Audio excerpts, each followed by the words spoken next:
dear students, myself Gangadhar Solanke, and I welcome you all to the MC James virtual classroom. Subject is history, and the lesson which we have already started, India before the times of Shivaji Maharaj. Now in the second part of this lesson, we are going to start to the point Mughal power.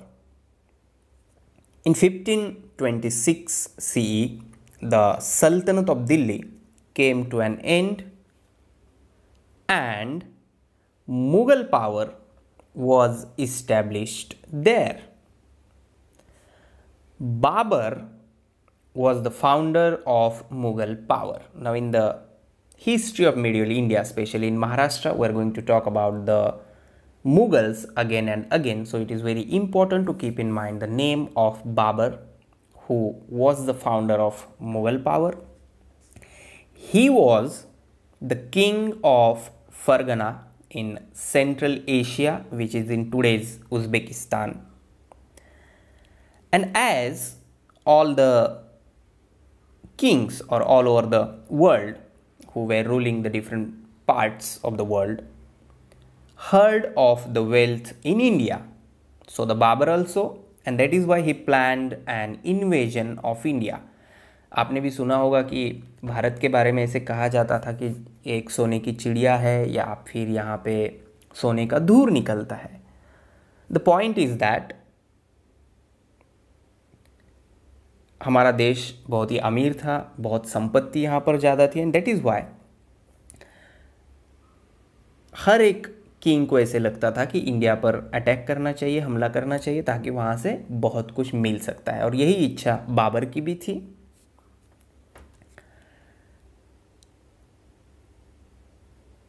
Ibrahim Lodi was the Sultan of Delhi, and Daulat Khan Lodi, who was the governor of Punjab under the Sultanate. Ibrahim Lodi के लिए दौलत खान काम करता था in Punjab region, but the relationship between Ibrahim Lodi and Daulat Khan Lodi was strained, was not good. That's why Daulat Khan Lodi invited Babur to march on India. और बाबर तो पहले से ही चाहता था कि इंडिया पर मार्च करना है. ये तो उसके लिए खुला इनविटेशन हो गया, and then he accepted that invitation. And by taking this opportunity Babur invaded India. To repel Babur's invasion, Ibrahim Lodi started with his army. There was a battle between Ibrahim Lodi and Babur on 21st April 1526 at Panipat. Which one is the first battle of Panipat? In this battle, Babur made use of an artillery effectively for the first time in India. It was in 1526. पहली बार artillery का use हो रहा था. Because of this he defeated Ibrahim Lodi, and then this battle is known as the first battle of Panipat. अब जब बाबर आगे आगे आगे आ ही रहा था तो बाकी लोगों को भी उसका डर लगा कि ये हम पर भी हमला कर सकता है, and that is why after the battle of Panipat, Rana Sanga of Mewar brought all Rajput kings together. There was a battle between Babur and Rana Sanga at Kanua. Babur's artillery and reserve force played a key role in this battle, and Rana Sanga's army was defeated. Babur then died in 1530 CE, and next to him, Akbar was the most powerful king of the Mughal dynasty. When he tried to bring India under his central authority, he had to face opposition of Maharana Pratap, Chand Bibi, Rani Durgavati, who were struggled against Babur and their struggle is noteworthy. So in this, the next one, very famous king of India, Maharana Pratap. After the death of Uday Singh, Maharana Pratap ascended the throne of Mewar, and he continued the struggle for Mewad's existence. Till the very end, he struggled with Akbar to maintain his independence. He has become immortal in history due to his qualities of valor, courage, self-respect, sacrifice. And that is why Maharana Pratap is well known all over the country. Next is Chand Bibi. The Mughals attacked Ahmednagar, which was the capital of Nizam Shah's kingdom, in 1595 CE. The Mughal army put the fort of Ahmednagar under siege. Chand Bibi, the capable daughter of Hussain Nizam Shah of Ahmednagar, bravely defended the fort, and at this time there was an internal strife among the factions of the Sardars in Nizam Shah's kingdom, and this was the result of internal strife, and finally this resulted in the murder of Chand Bibi. Later the Mughals captured the fort of Ahmednagar. So the basic thing here to understand about the success of Mughals, Mughal इतना success क्यों होते गए, क्योंकि जो छोटे छोटे राज्य थे, अलग अलग किंग थे, अपने अपने किंगडम को चला रहे थे, उनकी आपस में नहीं बनती थी, और एक साथ सबने मिलके मुगल्स के खिलाफ लड़ने के अलावा उनके आपस में ही झगड़े थे, and because of that Mughals continued. But the Mughals could not bring the entire kingdom of Nizam Shahi under their control. Then Rani Durgavati also fought against Mughals.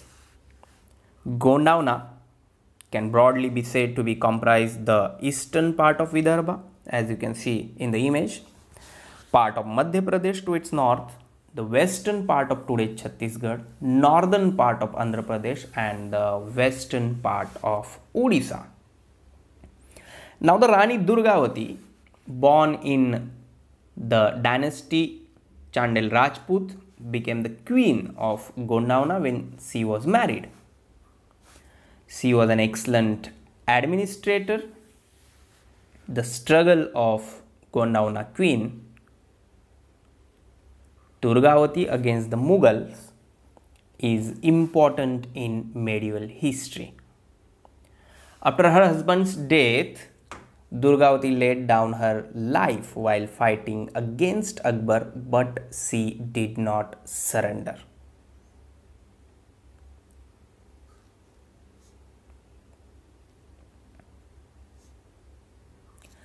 Next, Aurangzeb, who became the emperor in 1658 CE. The Mughal Empire extended from Kashmir in the north up to Ahmednagar in the south, and from Kabul in the west up to Bengal in the east. Almost everywhere. To this, Aurangzeb added Assam in the east and the regions of Adil Shahi of Bijapur in the south and Qutub Shahi of Golconda after he ended these kingdoms. Conflict with the Ahoms. In the 30th century CE, the people of the Shan community settled down in the valley of river Brahmaputra. There, they established their kingdom. They were locally known as Ahom people. While Aurangzeb ruled, the Ahoms had a prolonged struggle with the Mughals. The Mughals attacked the Ahoms region. The Ahoms united under the leadership of Gadadhar Sinha. Commander Lachit Borphukan gave an intense battle against the Mughals. The Ahms used the guerrilla technique in the conflict against the Mughals. It became impossible for Mughals to create a strong base in Assam because of these war tactics. Then the conflict with the Sikhs. So what we are trying to understand here, Bharat के अलग अलग हिस्सों में अलग अलग राजा अपना राज्य करते थे, और जब मुगल्स एंटर हुए तो उन्होंने हर एक के साथ अलग अलग तरीके से अपनी लड़ाई लड़ी और हर एक को वो जीतते चले गए. That is what is conflict. Now with the Sikhs, the 9th Guru of the Sikhs, Guru Tegh Bahadur, protested strongly against Aurangzeb's policy of religious intolerance. But Aurangzeb imprisoned him and beheaded him in 1675 CE. After him, Guru Gobind Singh became the Guru of the Sikhs. Guru Gobind Singh organized his followers and encouraged their martial spirit. He organized the Sikh youths into a fighting force called the Khalsa Dal. Their headquarters were at Anandpur. Aurangzeb sent his army to fight the Sikhs, and his army attacked Anandpur. There, like others, like Rani Durgavati, like Chand Bibi, like Ahams, Sikhs also fought fiercely, but they did not succeed. After that, Guru Gobind Singh came to the Deccan in 1708 CE. There was an attempt on his life when he was at Nanded. Soon after, Guru succumbed to his wounds. Then the next one, conflict of Mughals with the Rajputs. Akbar had secured the cooperation of the Rajputs with his policy of amicable relations by using different policies or tactics. But Aurangzeb could not obtain the cooperation of Rajputs. After the death of Rana Jashwant Singh, Aurangzeb annexed his kingdom to the Mughal Empire. Durgadas Rathod crowned Jashwant Singh's minor son Ajit Singh as the king of Marwar. And on behalf of Ajit Singh, Durgadas Rathod fought hard against the Mughals. Aurangzeb sent Prince Akbar to Marwar to crush the resistance of Durgadas. Prince Akbar joined hands with the Rajputs and rose in revolt against Aurangzeb. Now here the twist. Akbar Aurangzeb का बेटा था. औरंगजेब ने अकबर को राजपूत को हराने के लिए भेजा था, लेकिन यहाँ पर अकबर ने आके राजपूत के साथ हाथ मिलाया और औरंगजेब के खिलाफ रिवॉल्ट खड़ा कर दिया. That is what is the history. An effort was made to seek help from the Marathas in Maharashtra, and in this revolt, Durgadas Rathod continued the struggle against the Mughals for the existence of Marwar. Then the last and the next point of this topic, conflict with the Marathas. In Maharashtra, Swaraj was established under the leadership of Shivaji Maharaj. In his efforts to establish Swaraj, Shivaji Maharaj had to fight the Mughals too along with the other enemies. Aurangzeb came down to the Deccan after the death of Chhatrapati Shivaji Maharaj with the intention of conquering the whole of South India. But here Marathas offered stiff resistance to Aurangzeb and defeated their independence. So this was all about the India before the times of Shivaji Maharaj. In the next session, we'll study about the religious synthesis. So thank you very much and subscribe the channel and press bell icon to get notifications. So my dear students, this is all for today. Thank you very much. Stay home, stay safe, take care.